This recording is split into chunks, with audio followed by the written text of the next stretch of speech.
पूज्य माता और बंधु,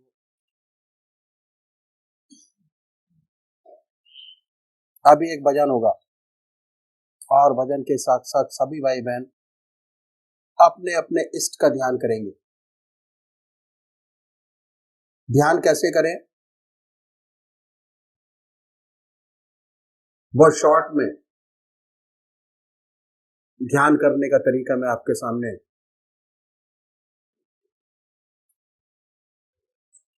बताता हूं। संसार में दो प्रकार के भक्त हैं, एक साकार पुजारी और दूसरे निराकार, और ये बहुत पुराने जमाने से चले आ रहे हैं। क्यों? भक्त का स्वभाव कुछ ऐसा ही है, किसी को चेहरे से प्यार होता है, किसी को नाम से प्यार होता है। जिनको चेहरे से प्यार होता है वो है साकार पुजारी, जिन्हें शक्ति से प्यार नहीं होता वो है निराकार। हमारे संतों ने जो ग्रस्त में हुए दोनों के लिए रास्ता बताया, साकार के लिए भी और निराकार के लिए भी। साकार पुजारी सबसे पहले निश्चित करे कि परमात्मा की कौन सी मूर्त ऐसी है, कौन सी मूर्ति ऐसी है जिसमें भगवान की सबसे ऊंची भावना आप डाल सकते हो, उसे अपनाइए। उनको पकड़िए, उनको कभी बदले नहीं। एक इष्ट की उपासना, एक इष्ट का ध्यान, एक इष्ट का मनन। ऐसा नहीं कि आज आप राम की पूजा करें, कल कृष्ण की, परसों माँ की, तरसों देवी की। ध्यान नहीं बनेगा। अगर अपना इष्ट रोज रोज बदलेंगे, जल्दी जल्दी चेंज करेंगे, तो ध्यान आपका नहीं बनेगा। पूजा का जो मकसद है वो है चित्त की एकाग्रता प्राप्त करना, कंसंट्रेशन ऑफ माइंड, और वो जब ही होगा जब आपका एक इष्ट हो। और जब एक इष्ट होगा तभी आध्यात्मिक अनुभव आपके खुलेंगे। एक इष्ट की उपासना। तो ये मानिए, जिस इष्ट को आप मानते हैं कि वो इष्ट हमारा सशरीर हमारे सामने विद्यमान है, अपने सामने उनकी पवित्र मूर्त को बनाएं, बड़े प्यार से। बड़ी बड़ी आंखें हैं, गोल चेहरा है, जटाएं हैं, सर्पों की माला है, बनाए अपने सामने अपने इष्ट को। दिल हमारा धड़कता रहता है, दिल की हर धड़कन से जो मंत्र आपका है उसको उच्चारित होते सुने कि हमारे हृदय से हमारे दिल का नाम, हमारे इष्ट का नाम निकल रहा है और हम उसको सुन रहे हैं। और जब तक ऐसा ना हो तब तक जिह्वा से बड़े प्यार से, बड़े आराम से उस नाम को ले सकते हैं। पर होता क्या है कि थोड़े समय तक तो नाम चलता है, उसके बाद मन इधर आधर कहीं भाग जाता है। पता कैसे लगता है? पता ऐसे लगता है कि हमारी आत्मा हमारे मन को देखती रहती है, वो बताती रहती है कि हमारा मन क्या कर रहा है। जैसे ही आपका मन ये कहे कि आपका ध्यान आपके इष्ट के चरणों से हट गया, फिर दोबारा अपने मन को पकड़िए, अपने इष्ट की याद में लगाएं। फिर कहीं दूसरी जगह मन चला जाएगा, उनको पकड़िए, अपने इष्ट की याद में लगाएं। निरंतर प्रयास करना पड़ेगा। यकीन मानिए, अगर आप 20 मिनट की कंसंट्रेशन में, ध्यान में, आज आपके 50 विचार आ रहे हैं तो अभ्यास से अगर निरंतर अभ्यास करते रहेंगे तो एक दिन ऐसा आएगा कि जब जैसे ही आप पूजा में बैठेंगे आपका मन आपके इष्ट के चरणों में लगा होगा। दूसरे वो भाई हैं निराकार भगवान के उपासक है, ओम अल्लाह वाहिगुरु, बड़े प्यार से बैठे, मन को साफ कीजिए और ये महसूस करें कि हमारे दिल से ओम नाम निकल रहा है और हम उसको सुन रहे हैं बड़े प्यार से। ओम ओम ओम। जैसे कोई दूसरा विचार आए उन विचारों को हटाइए, फिर अपने इष्ट की याद में लगिए, अल्लाह अल्लाह, बड़े प्यार से। सांसारिक विचार आएंगे उनको हटाएं, फिर अपने इष्ट की याद में लगे, फिर हटाएं, फिर अपने इष्ट की याद में लगे। तो अभी एक भजन होगा और भजन के साथ साथ सभी भाई बहन अपने अपने इष्ट की याद में बैठेंगे।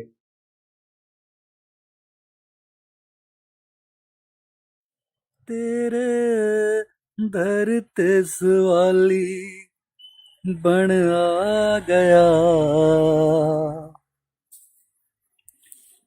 तेरे दर ते सवाली बन आ गया, दर आया नू खाली नहीं मोड़ना, दर आया नू खाली नहीं मोड़ना, छड्डे जिना सहारे संसार दे, छड्डे जिना सहारे संसार दे, प्रीति उन्हां दी चरणा विच जोड़ना, प्रीति उन्हां दी चरणा विच जोड़ना, तेरे दर ते सवाली बन आ गया, दर आया नू खाली नहीं मोड़ना,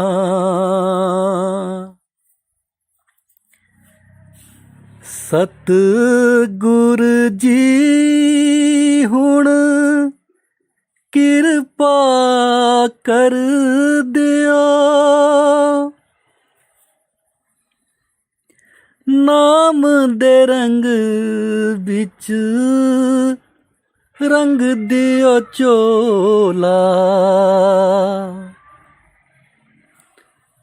सतगुरु जी हुण किरपा कर दियो, नाम दे रंग बिच रंग दियो चोला, उठ दिया बैठ दिया जपदा रवा मैं, नाम तेरा अनमोला,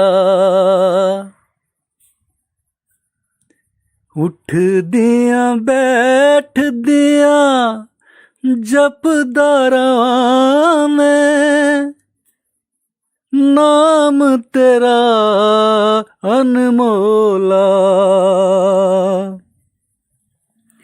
बस जावे दिल बिच तेरी मूर्ति,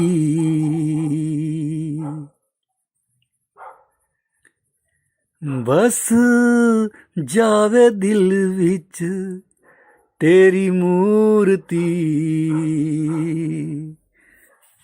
मुक जावे मन विरती दा डोलना, ਮੁੱਕ ਜਾਵੇ ਮਨ ਬਿਰਤੀ ਦਾ ਡੋਲਣਾ, ਤੇਰੇ ਦਰ ਤੇ ਸਵਾਲੀ ਬਣ ਆ ਗਿਆ, ਦਰ ਆਇਆ ਨੂੰ ਖਾਲੀ ਨਹੀਂ ਓ ਮੋੜਨਾ।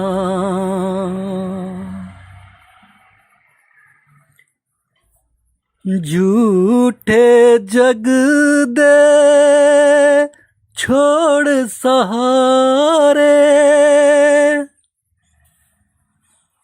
ਮੱਲਿਆ ਸਤ ਗੁਰੂ ਤੇਰਾ ਦੁਆਰਾ, ਝੂਠੇ ਜਗ ਦੇ ਛੋੜ ਸਹਾਰੇ, ਮੱਲਿਆ ਸਤ ਗੁਰੂ ਤੇਰਾ ਦੁਆਰਾ। ਜੋ ਕੋਈ ਆਇਆ ਸ਼ਰਨ ਆਪ ਦੀ, ਮਿਲਿਆ ਉਸ ਨੂੰ ਪਿਆਰ ਤੇਰਾ, ਛੱਡ ਦਿੱਤਾ ਜਿੰਨਾ ਪਿਆਰ ਸੰਸਾਰ ਦਾ, ਛੱਡ ਦਿੱਤਾ ਜਿੰਨਾ ਪਿਆਰ ਸੰਸਾਰ ਦਾ,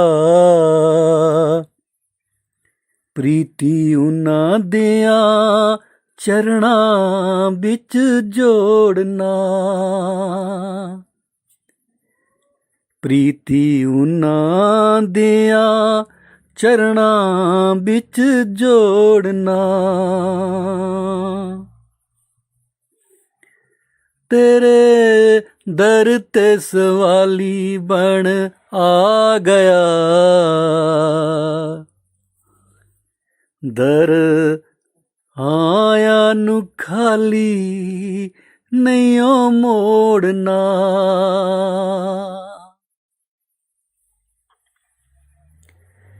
ਬਖਸ਼ੋ ਆਪਣੇ ਨਾਮ ਦੀ ਮਸਤੀ, ਪ੍ਰੇਮ ਤੇਰੇ ਵਿੱਚ ਰਵਾਂ ਮਸਤਾਨੀ, ਬਖਸ਼ੋ ਆਪਣੇ ਨਾਮ ਦੀ ਮਸਤੀ, ਪ੍ਰੇਮ ਤੇਰੇ ਵਿੱਚ ਰਵਾਂ ਮਸਤਾਨੀ, ਉੱਠਦਿਆਂ ਬੈਠਦਿਆਂ ਹੋਵੇ ਹਰ ਦਮ ਸਤਿਗੁਰ ਤੇਰੀ ਪ੍ਰੇਮ ਕਹਾਣੀ, ਉੱਠਦਿਆਂ ਬੈਠਦਿਆਂ ਹੋਵੇ ਹਰ ਦਮ ਸਤਿਗੁਰ ਤੇਰੀ ਪ੍ਰੇਮ ਕਹਾਣੀ, ਆਪਣੇ ਚਰਨਾਂ ਵਿੱਚ ਭਗਤੀ ਦਾ ਦਾਨ ਦੇ, ਆਪਣੇ ਚਰਨਾਂ ਵਿੱਚ ਭਗਤੀ ਦਾ ਦਾਨ ਦੇ, ਤੇ ਤੂੰ ਮੰਗਾ ਮੈਂ ਕੁਛ ਹੋਰ ਨਾ,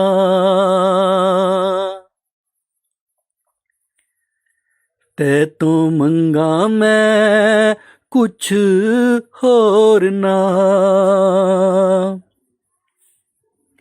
ਤੇਰੇ ਦਰ ਤੇ ਸਵਾਲੀ ਬਣ ਆ ਗਿਆ, ਦਰ ਆਇਆ ਨੂੰ ਖਾਲੀ ਨਹੀਂ ਓ ਮੋੜਨਾ, ਦਰ ਆਇਆ ਨੂੰ ਖਾਲੀ ਨਹੀਂ ਓ ਮੋੜਨਾ, ਦਰ ਆਇਆ ਨੂੰ खाली नहीं ओ मोड़ना। ओम।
और ये भी बहुत पुराना, नया नहीं है, आज का नहीं।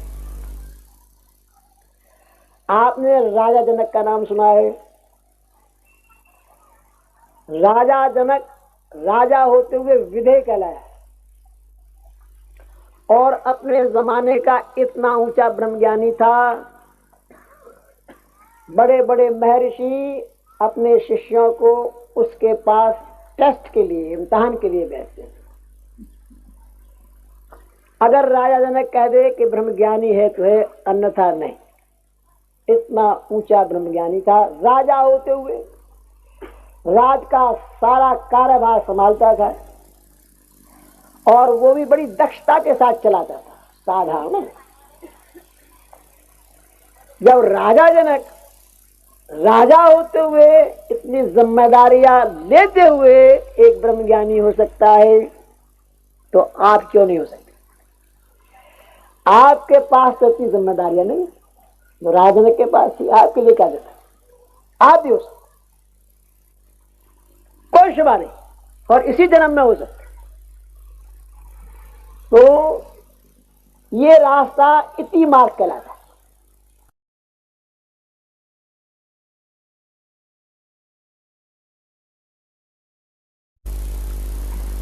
ये भी बहुत पुराना है। महर्षि अष्टावक्र जी ने ये ब्रह्म विद्या राजा जनक को दी। फिर ये परंपरा चलती रही, हमारे भारत में चली, मुस्लिम कंट्रीज में चली गई, फिर भारत में आई, चलती रही। लेकिन हम लोग इस रास्ते को भूल गए या हमें भुला दिया गया, या सन्यासी ऊपर आ गए और उन्होंने हमें अपने रास्ते से विचलित करा दिया कि भाई बगैर सन्यास लिए परमात्मा नहीं मिलेगा, बिना त्याग किए ईश्वर नहीं मिलेगा, बिना त्याग के वैराग के ईश्वर नहीं मिलेगा। और त्याग के माने उन्होंने यही लगाए, कपड़े छोड़ दो, पहनना छोड़ दो, हर चीज की नेकी करें, त्याग करें, चले जाओ शारीरिक त्याग के ऊपर ज्यादा जोर रहा, संन्यास के ऊपर बड़ा जोर। तो इस रास्ते की विशेषता है कि इसमें छोड़ना कुछ नहीं पड़ता। आपको कोई चीज छुड़ाई नहीं जाएगी। जैसी आपकी आज जिंदगी है उसमें कोई विशेष परिवर्तन नहीं किया जाएगा। आपकी जो सांसारिक जिंदगी है, जो व्यवहारिक जिंदगी है, उसमें कोई परिवर्तन नहीं। राम नाम आपकी जिंदगी में बढ़ा दिया जाएगा। पाथ ऑफ एडिशन, बढ़ाएंगे घटाएंगे कुछ। और ये राम नाम ऐसा उजाला है, ऐसा प्रकाश है, ऐसी रोशनी है, अगर सच्चे प्रकार हृदय में आ जाए तो अंधेरा अपने आप दूर होता चला जाता है। रोशनी की यह खूबी है, जहां रोशनी तो अंधेरा कहां, अंधेरा रहता है। और आपने बड़ी बड़ी कथाएं सुनी होंगी। महर्षि वाल्मीकि, वो एक इतना कट्टर लुटेरा था, यात्री का धन तो ले ही लेता था, और जब तक उसकी गर्दन ना काट ले तब तक हलाल नहीं होता।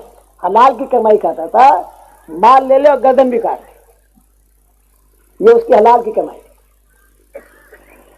ऐसा लुटेरा, ऐसा डाकू, जब उसे राम नाम, उसे ज्ञान हुआ,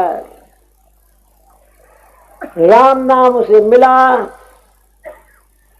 तो राम नाम कहना तो भूल गया, मरा मरा कहते कहते उल्टा नाम लेते लेते इतना बड़ा महर्षि हुआ जिसने रामायण पहले लिख दी और इवेंट बाद में हुई।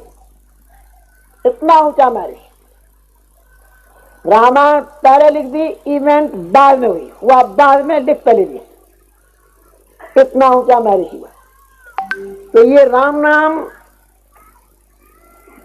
एक ऐसा उजाला है, ऐसी रोशनी है कि हृदय में अगर अच्छे प्रकार आ जाए तो अंधेरा अपने आप दूर होता चला जाता है। हमारा रास्ता इति मार्ग का ही रास्ता है, गृहस्थियों का रास्ता है। और हमारे जो सदगुरु वे सब गृहस्थी थे, एक के बाद एक। गृहस्थ में रहते हुए उन्होंने अपने जीवन काल में जीवन मुक्त अवस्था प्राप्त की, जीवन मुक्त होकर विचरे और आने वाले संतान के लिए, हमारे लिए एक सरल और सुगम रास्ता, साधन पद्धति छोड़े। उन्होंने तो अपने जीवन में बड़े कष्ट उठाए, बहुत तकलीफ उठाई, लेकिन हर माँ बाप ये चाहता है कि उसके आने वाले संतान को तकलीफ ना हो। इसलिए अनुभवकृत गुर जिन्होंने अपने जीवन में हासिल किए, वो आने वाली संतान के लिए छोड़े। और ये गुर मैं आपके सामने रखूंगा। इसमें मेरी भी बड़ी भलाई है, मेरा पाठ है, सबक है। जितना सबक को दोहराया जाता है उतना ही पक्का याद होता है। मेरा भी उसमें डाल, अपने फायदे। अगर आपको उसमें कोई चीज अच्छी लगे, आप भी उसे अपने जीवन में उतारें और लाभ उठाएं। हमारा जो ध्येय है, जो हमारा जीवन का आदर्श है, वो ये है, हम चाहते हैं जीवन मुक्त अवस्था प्राप्त करना, इस पृथ्वी पर जीवन मुक्त होकर विचरे। चाहे आप सन्यासी हैं, गृहस्थी हैं, ध्येय एक ही।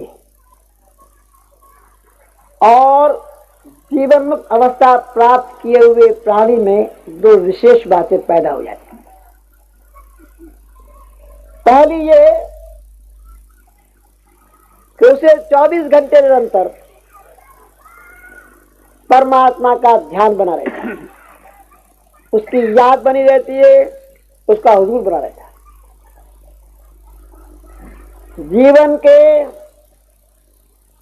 का कोई भी सेकंड ऐसा नहीं होता कि जिसमें उसे परमात्मा की याद ना हो, प्रभु की याद ना हो। पहली विशेष बात ये पैदा हुआ। चलते फिरते, खाते पीते, सोते जागते, संसार का हर व्यवहार करते, निरंतर उसे परमात्मा की याद बनी रहती। और दूसरी विशेष बात ये पैदा हो जाती है कि उसके जितने कर्म है तो निष्काम कर्म हो जाते, उसमें ईगो नहीं रहती, मैं नहीं रहता, आई का कंप्लीट एलिमिनेशन। ये दो विशेष बातें पैदा होती। चाहे किसी प्रकार भी आपने जीवन व्यवस्था क्यों न प्राप्त की हो, ध्यान योग से, कर्म योग से, भक्ति योग से, ज्ञान योग से, जब आप इस अवस्था पर पहुंचते हैं तो ये दो बातें आई जाती हैं। अब इसी दुनिया में रहते हुए, संसार में रहते हुए, कैसे ये बातें हमारे जीवन में पैदा हों, ये इन महात्माओं ने, हमारे सदगुरुओं ने एक साधन, सरल साधन हमारे सामने रखा। उन्होंने दिन के 24 घंटों को 3 हिस्सों में बांट दिया। 8 या 24, 8 घंटे का एक साधन, 8 घंटे का दूसरा स्टेप, दूसरे 8 घंटे का तीसरा 8 घंटे। पहले स्टेप की साधना पूरी कर लेने पर 24 घंटे में से 8 घंटे आपके अपने हो जाएंगे। साधन की दूसरी सीढ़ी, दूसरा स्टेप पूरा कर लेने पर 16 घंटे परमात्मा की याद, 8 घंटे दुनिया के काम। तीसरा स्टेप पूरा कर लेने पर हर समय प्रभु की याद और दुनिया के काम जैसे आज हैं उससे और सुंदर और अच्छे चलेंगे। मैं पहले साधन का पहला स्टेप आपके सामने लूंगा। साधन का पहला विभाग, पहली सीढ़ी, जिससे 8 घंटे हमारे अपने हो जाए। इस विभाग के भी 3 छोटे छोटे हिस्सों में उन्होंने बांटा। 3 विशेष बातें इसमें रखी। पहली क्या है, परमात्मा ने दया कृपा करके हमें मनुष्य योनि प्रदान की, और ये मनुष्य योनि ही ऐसी श्रेष्ठ योनि है कि जिसमें परमात्मा ने हमें विवेक बुद्धि दी है और कर्म करने की स्वाधीनता दी। बाकी 84 लाख जो योनियां है वो भोग योनि है। बहुत सुंदर कहा है, बड़े भाग मानुष तन पावा, सुर दुर्लभ सब ग्रंथन गावा, साधन धाम मोक्ष कर द्वारा पाए न जे परलोक समर। मोक्ष का द्वार है, साधन का क्षेत्र है, मुक्ति का दरवाजा है ये मनुष्य योनि, मनुष्य जीवन। और अगर ऐसा सुंदर अवसर प्राप्त करके भी हमने उस प्रभु को न पाया तो हमने अपना जीवन व्यर्थ बेकार किया।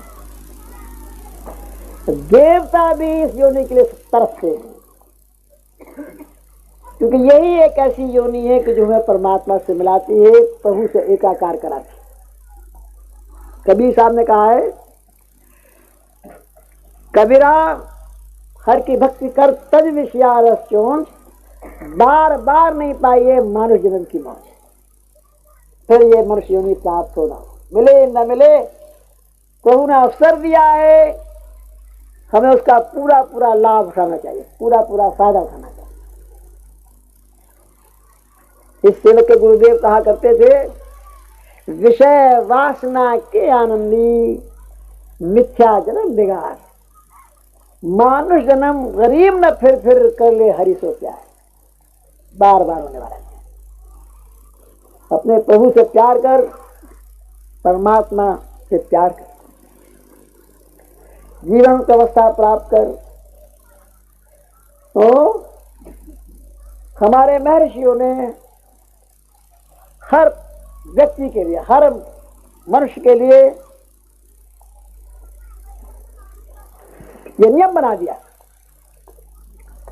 कि कम से कम आधा घंटा प्रातःकाल और आधा घंटा सायकाल हम परमात्मा की पूजा ध्यान अवश्य करें। कम आधा घंटा सुबह और आधा घंटा सायकाल। और हमारे देश में ज्यादातर, मैं तो ये कहूंगा कि 99% और भी अधिक, 99.9% लोग ऐसे हैं कि जो परमात्मा को किसी न किसी रूप में मानते हैं और पूजा पाठ भी करते हैं, सब अपने अपने तरीके से करते हैं, पूजा पाठ भी करते हैं, लेकिन मनचाहा लाभ नहीं हो पाता। जो पूजा का असली मकसद है वो ध्येय हासिल नहीं हो पाता। एक रूटीन निभानी रह जाती है और जो सच्चा लाभ होना चाहिए वो नहीं हो पाता। इन संतों ने रास्ता बताया, पूजा करने का तरीका बताया कि अगर हम अपने पूजा करने के तरीके में बदल ले आए तो उस आधे घंटे का ही हमें विशेष लाभ हो जाए। आधा घंटा सुबह पूजा का, आधा घंटा सायकाल का ही हमें बहुत विशेष लाभ हो जाए, फायदा हो जाए। और इन्होंने क्या तरीका बताया? इन्होंने बहुत यूनिवर्सल मेथड बताया, हर एक के लिए उपयोगी, किसी मजहब के मानने वाले क्यों ना हो, ऐसा उपयोगी तरीका बताया कि हर मजहब का व्यक्ति उसे अपना सकता है, अपने मजहब में रहते हुए, अपने मजहब को पूरा पूरा निभाते हुए, और उससे पूरा पूरा लाभ उठा सके। दुनिया में दो तरह के भक्त साधक हैं, एक साकार पुजारी और दूसरे निराकार पुजारी। इन दोनों में बहुत से वाद विवाद हमेशा से होते आए हैं, होते रहते हैं। लेकिन आज भी दोनों कायम है, दोनों तरह के भक्त आज भी कायम है। बात क्या है तो मनुष्य स्वभाव से ही दो प्रकृति का है। कुछ लोगों को स्वरूप से प्यार होता है, चेहरे से प्यार होता है, शक्ल से प्यार होता है। कुछ को शक्ल से प्यार नहीं होता। और ये भाई परमात्मा को कहते अगम है, अनाम है, अरूप है, सर्वव्यापक है, हर जगह मौजूद है, ऐसे परमात्मा की मूर्ति हम क्यों बनाए? न बनाए। इन संतों ने दोनों के लिए रास्ता बताया। क्या इस रास्ते को अपनाइए या उस रास्ते को अपनाइए। अगर इस तरीके से अपनाएंगे तो आपको विशेष लाभ होगा। पहले मैं साकार पुजारियों की बात लूंगा। जो साकार पुजारी हैं उनके लिए पहली बात जो जरूरी है वो ये है कि वो अपना इष्ट निश्चित करें। भगवान के अनेक रूप हैं। भगवान कृष्ण का है, भगवान राम का है, भगवान शिव का है, दत्तात्रेय है, हनुमान जी है और बहुत से स्वरूप हैं प्रभु के। तरह तरह से लोग पूछते हैं, मानते हैं। देवी का स्वरूप है। इसके लिए इन संतों ने कहा कि भाई जो स्वरूप आपकी आत्मा को सबसे प्यारा लगता है, जिस स्वरूप में आप भगवान की सबसे ऊंची भावना डाल सकते हो, उस स्वरूप को पकड़िए, उसको अपना इष्ट मानिए, फिर हमेशा उसी की पूजा कीजिए, उसी की अर्चना कीजिए, उसी का ध्यान कीजिए। बार बार अपना इष्ट मत बदलिए। एक इसकी उपासना पर उन्होंने जोर दिया। क्यों दिया? पूजा का जो असली मकसद है वो चित्त की एकाग्रता प्राप्त करना है। जब तक चित्त एकाग्र नहीं हो जाता, जब तक आपका शरीर, आपका मन, आपकी आत्मा प्रभु में एक टक लग के नहीं रह जाती, तब तक सच्ची पूजा नहीं बनी।